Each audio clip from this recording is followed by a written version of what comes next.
This is CTN at the 2023 Art Fair. I'm here with John and Marcia Coverman, and we're surrounded by beautiful artwork, clearly handmade, takes time. Can you tell me more? I heard you talking a little bit before the interview. You said that John is the brains. What? She's good at saying that, right? Basically, we started out doing production tile, borders and things like that. I was in ceramics, his background was painting. We wound up doing this stuff. He's the more creative, and I then wound up making the tile, grouting, and framing. And since then, we both do all of it. So I don't know if that made any sense, but we basically both do everything. But I see. I really admire creative couples because there's something to hold you together, literally. I mean, you're taking pieces of things and constructing them in ways that resemble yourselves or nature. I mean, that's pretty magnificent. There's an opposite side of that, too. If you want to talk about the opposite side, we can. If you want to be vulnerable. better not go there. It's all joy here. Okay, so this is amazing. So you started off in ceramics. Mm-hmm. So years ago. I mean, college years ago. Okay. And John, painter. So when was this fusion obvious, or when did the spark happen? You're like, oh, we have to do this together. Unemployment was largely where it was.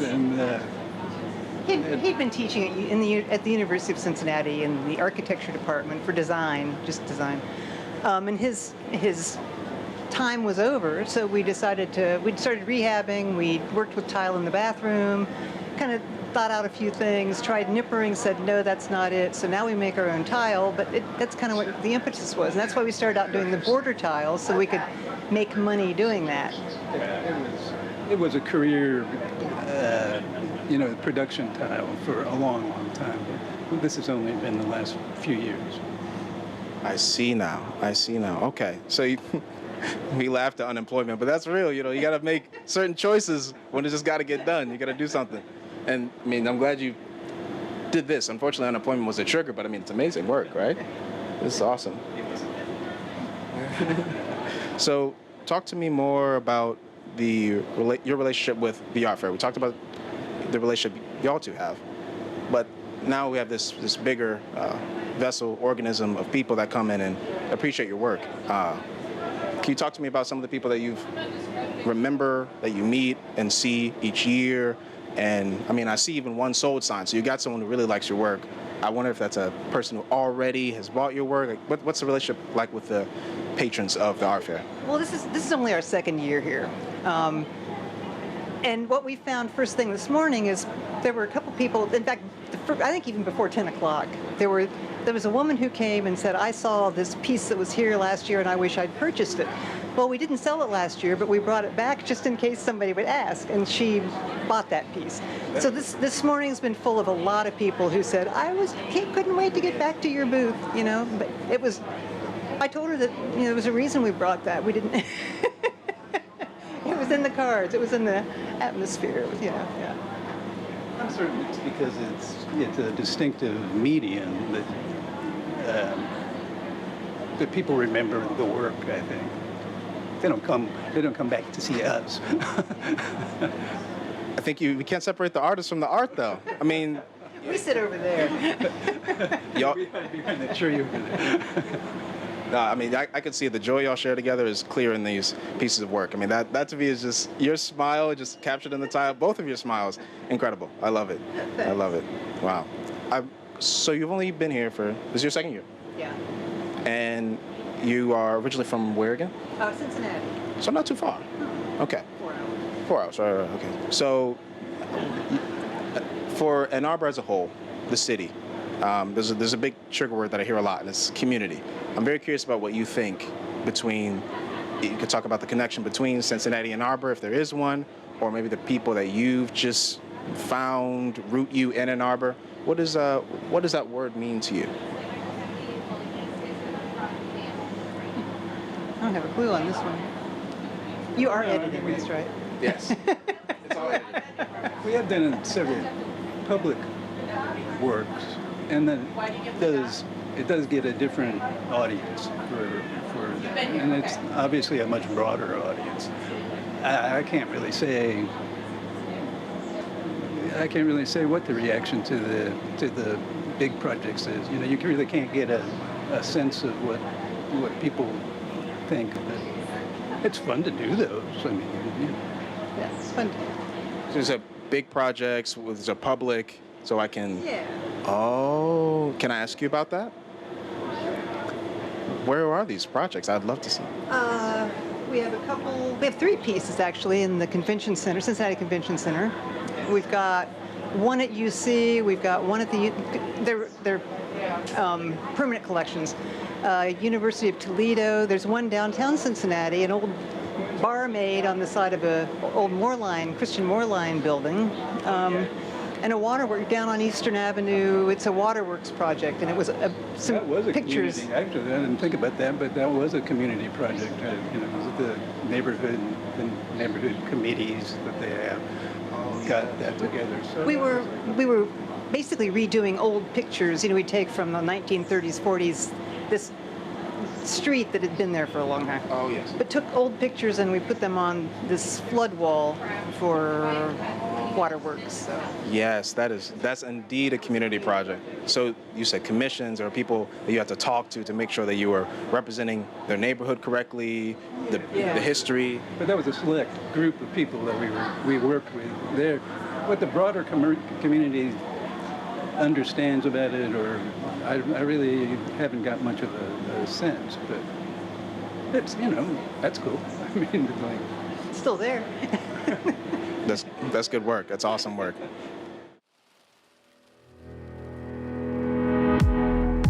Wheeler Park is just under 2 acres in size, located just north of downtown Ann Arbor in the Carytown area. The park is packed with activities. The park contains a playground,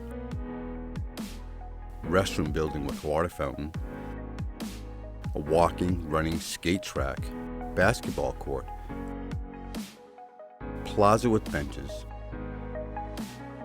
picnic shelter with picnic tables and grills, an open field area, and an asphalt walk connection to all the activities.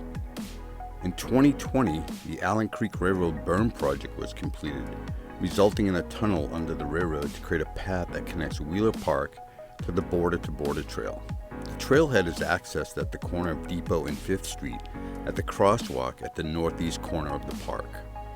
For more, visit a2gov.org/parks.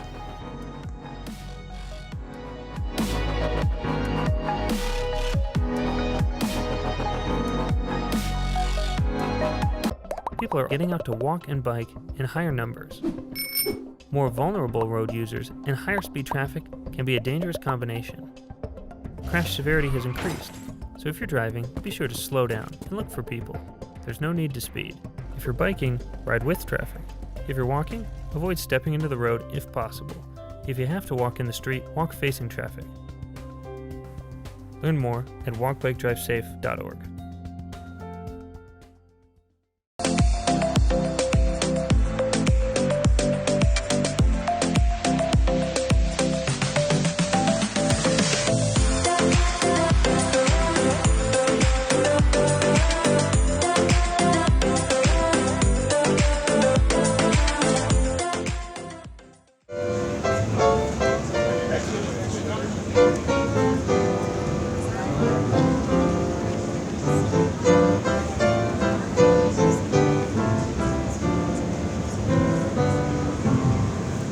I'm here with Elizabeth Holliday, a fiber artist here at the Ann Arbor Art Fair.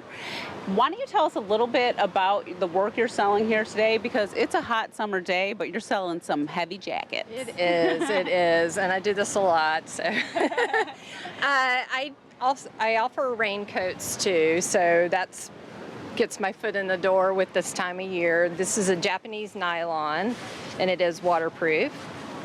This is a Canadian fabric that I do in a trench style, and it's also waterproof.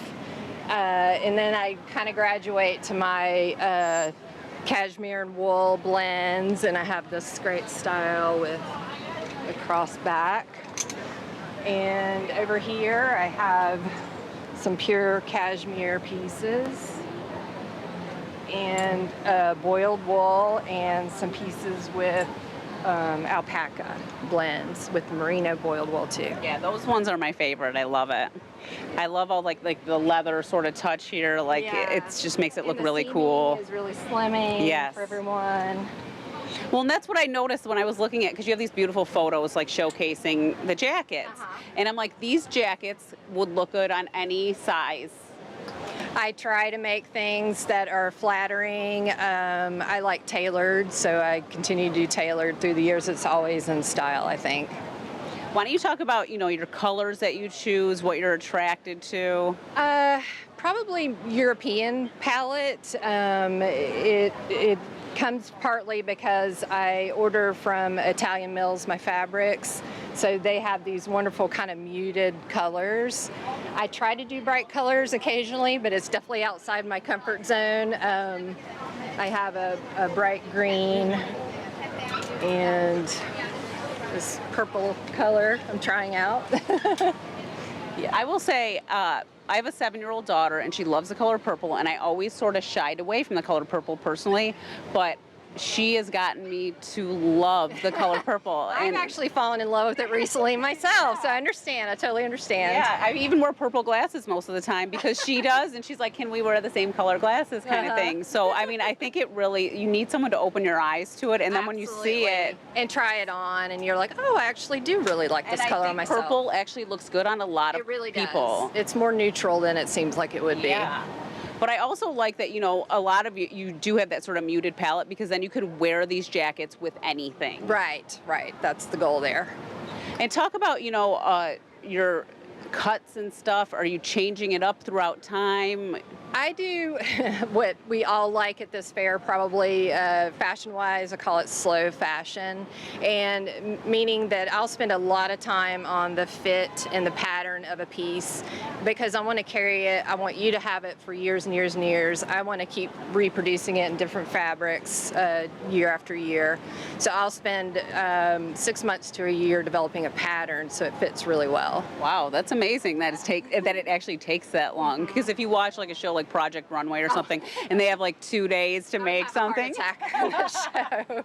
But yes, so I spend a lot of time getting the fit just right. I'll make sample after sample. Even I'll introduce it at a fair, see how it's fitting, different figures, and do even further adjustments to the pattern. So what sizes do you carry? I carry extra small to extra large, and then also 0 to 16 in my numbered sizes.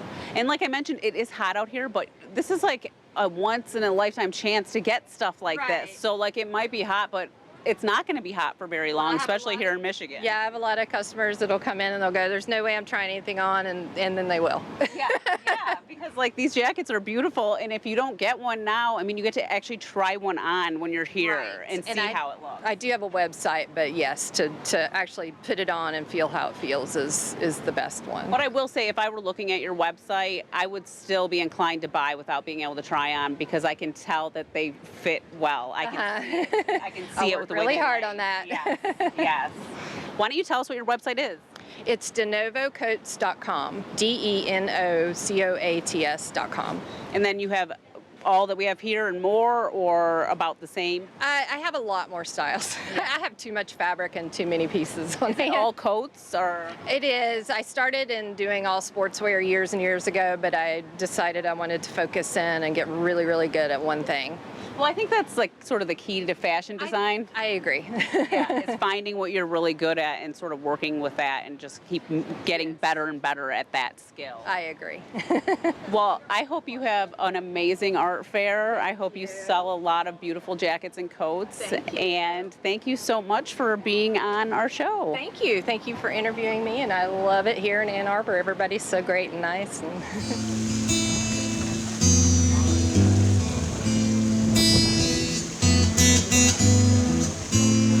Drink white, your fingers look like gold. They don't feel everything in slow motion. Valkyries howling overhead. Ground shakes, bruises painted red. I'm Jelani Embry, and this is CTN at the 2023 Art Fair. I'm here with Stephen and Tamberlane Zay, and I'm surrounded by some absolutely gorgeously intricate pieces of work. We got weave baskets behind us. We have jewelry. Talk to me a little bit about your process, materials, anything. Well, I started years ago, more than 40 years ago, making baskets. I had learned from Eddie Newell. He was a Penobscot Indian basket maker in Maine. So I learned the old traditional ways of making a basket, right from going out in the woods, finding a tree, and hammering the log, peeling the layers, hand scraping them, all from tree to basket. So it's a real old way of making a basket. The Shakers, Native Americans, and Maine woodsmen all use those methods for making baskets. That's incredible. So indigenous practices are literally woven into your work. Like, that's critical. And you said Maine. It's pretty beautiful in that side of the U.S., right? It's beautiful there. Yeah, yeah. We have a lot of forests, fields, streams, lakes, mountains. We're not on the coast. We're back in the beautiful western mountains of Maine. Is the mountain water fresh? Can I just drink it? Is it like that in Maine? We have good spring water at our place, but if you're just out in the woods, there tend to be beavers and moose and whatever, and you can get some kind of stomach bugs from it. So it's best to probably boil your water if you're in the woods. It looks clean, and in most cases it probably is, but sometimes with those animals being so prevalent in Maine, you get problems with it. So it's best to be safe. Can you talk to me more about your teacher, this grandmaster basket maker? He was an indigenous man, right? Yeah, Eddie Newell. He was a Penobscot Indian basket maker. How do I pronounce that? Eddie Newell, Newell, Newell. Penobscot, yeah. Mm-hmm. That's incredible. Can you talk to me more about essentially how you got into jewelry and fusing this practice of weaving in gold? Very intricate work, but even more intricate materials. What's happening in these pieces of work? We had pieces that we made. Eddie always told me, he said, learn to make small as well as big. That way I would get the best use of the tree. So I decided, well, I'll make some real small. We made some miniature baskets, and people collected them. We had small ones about 3 inches in diameter, but we also did about 1 inch in diameter. And one year, one of my collectors said, can you weave a basket for me in gold? And that's where I said, well, I don't know, we can try. So Tammy and I just started experimenting. We started with copper, silver, and then through talking with other artists at shows that we met, we know some of the top goldsmiths around, Aaron McSye, Stuart Golder, the Adirondack, silversmiths. They were all very helpful to us in learning what to do and how we would prepare the materials. Working with the gold and silver in the weaving is much similar to working with wood, but there are differences in preparing the material. We start with an ingot of gold, hammer it, forge it, make the alloy, roll it, soldering. So with the basket making, it's pounding, hand splitting, carving, and so you have a different process in getting to that point where you're going to weave.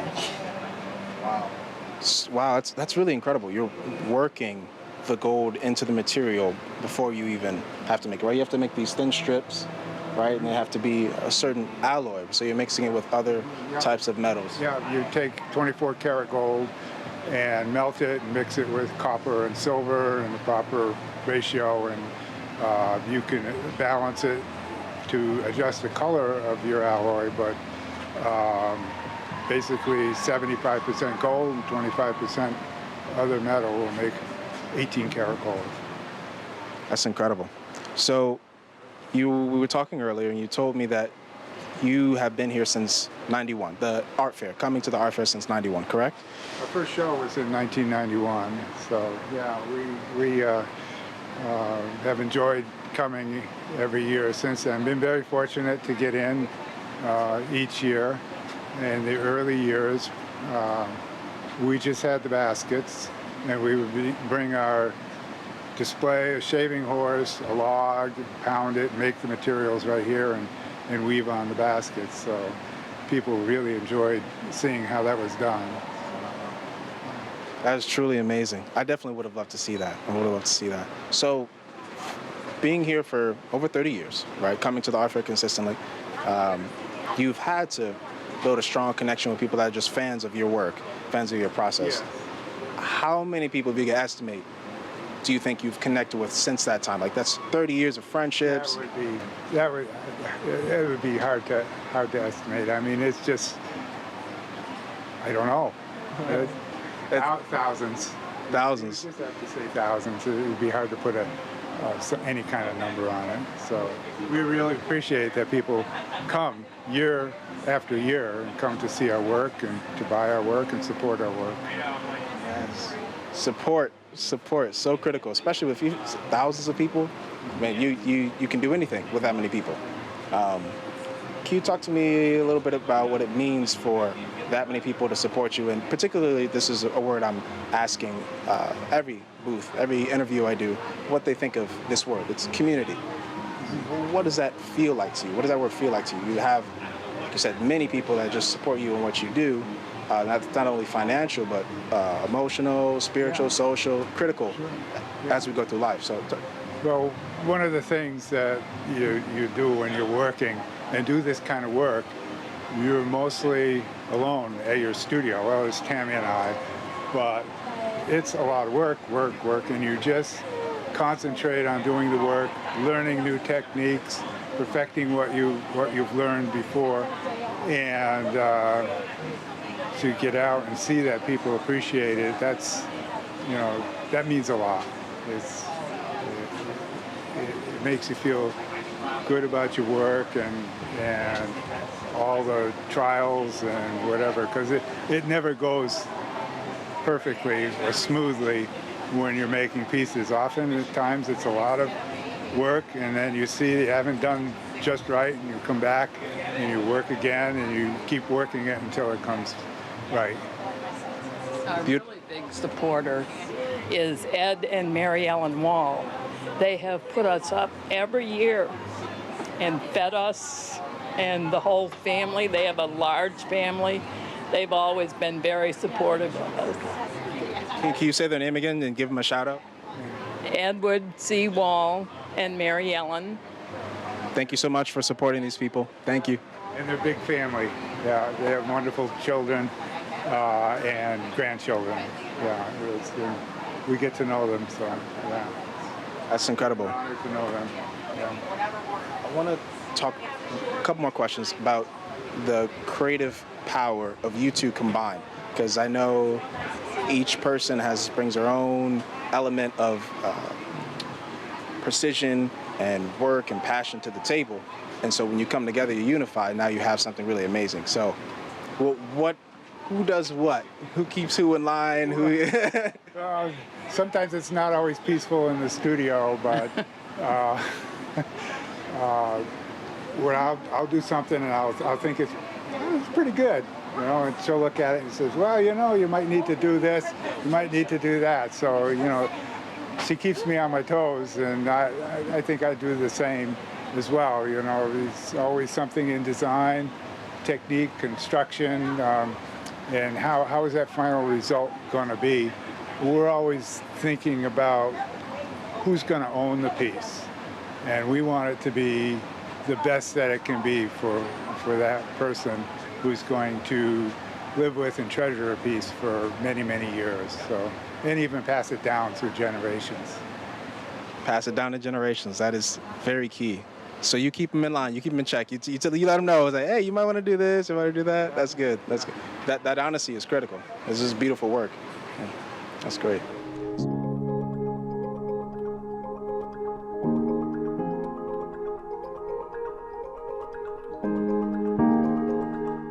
Ottawa is about to be one of the first cities in Canada with advisory cycling lanes. Popular in Europe and in the US, the system is great for adding cycling lanes to streets where they wouldn't otherwise fit, narrow roads with low volume traffic and low speeds. Here's how they work. Traffic from both sides share one center lane. Cycling lanes are placed on each side of the road. When there are two drivers traveling in opposite directions, the vehicles move into the cycling lanes to pass each other safely. What happens if there's a bike in the cycling lane? Whoever is in front has the right of way. Vehicles travel behind the bike, but can then move back into the center lane when it is safe to do so. It is a whole new way for drivers and cyclists to share the road. The locations for the advisory bike lanes in Ann Arbor have been deployed on East Summit Street, Granger between State Street and Packer, and in the downtown on East William Street and South First Avenue.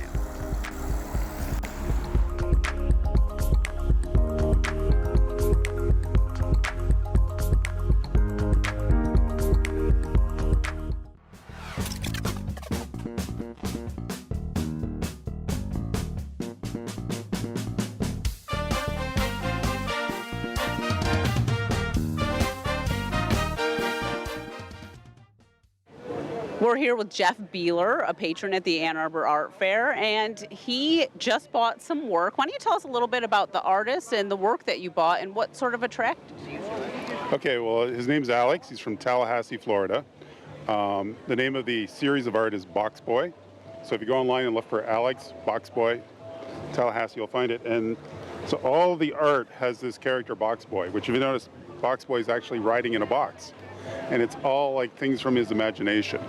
So this one, he's sailing a sailboat, and I thought I really liked the perspective and the subject matter. And then I was just talking to a guy over there from the DIA, and he noticed, oh yeah, there's like a mermaid underneath. So that was kind of cool. Yeah. So it's almost like he's telling a story in his work. He's telling a story with his works. Yeah. He works in digital media, mostly self-taught apparently. Yeah, and he has like animations as well. So a really multi-tool kind of artist, and a great guy to talk to. If you're coming to the art fair this weekend, check him out. Why don't you tell us a little bit about yourself? Why do you come to the art fair? To buy art? To meet people like yourself, creators and recorders of creating. I've had some really good conversations so far with some of the artists. They're really interesting. They're from all over. I just was talking to somebody from Fargo, North Dakota.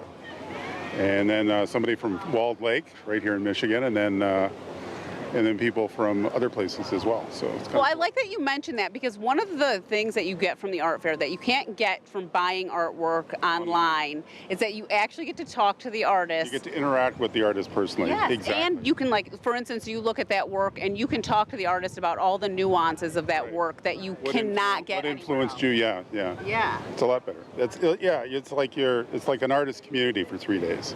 Yeah. So I like the ambiance of coming to Ann Arbor. I usually get I'm from, Ann Arbor has a wider variety of experiences, like food especially, so I like to enjoy that as well. So, and also there's free stuff. Check out the DTE Pavilion. Okay. Their shopping bags are great. And if it breaks, then you can just come back next year and get another one. Nice. Yeah. Well, enjoy You can also meet the people from CTN. Yeah, you can come say hello on CTN for sure. Well, I want you to enjoy the 2023 Art Fair. Maybe you'll find some more work and meet some more cool people. Yeah, thank you. Thank you. And Cherry Republic, yeah. Yeah, nice. My last stop.